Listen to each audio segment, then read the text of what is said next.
ECM multi-speed blower motor troubleshooting gets tricky when you're stuck, wondering if spade connectors and large plug connectors can swap places. So, here's the thing. When you're replacing a blower motor, you gotta pay close attention to the connectors. Don't just assume a spade connector will fit where a big plug was, because they're not always interchangeable. Check your motor model and wiring harness carefully to see which connector style it actually needs. If your motor came with a large plug, stick with that type to avoid wiring headaches or damaging your setup.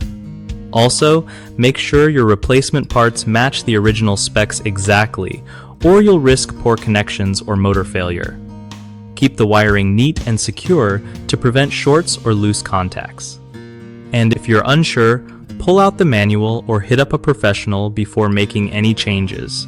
Please. It's way easier than fixing a blown motor later. Trust me, taking these steps saves you from major frustration and extra costs down the line.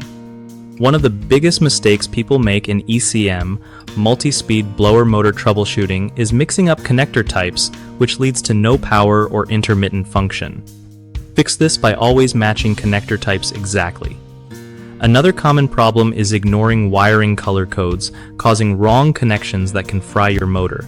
Double-check wires versus diagrams. Lastly, using generic parts not designed for your specific blower motor model can cause compatibility issues. Always source parts recommended by the manufacturer or from trusted suppliers.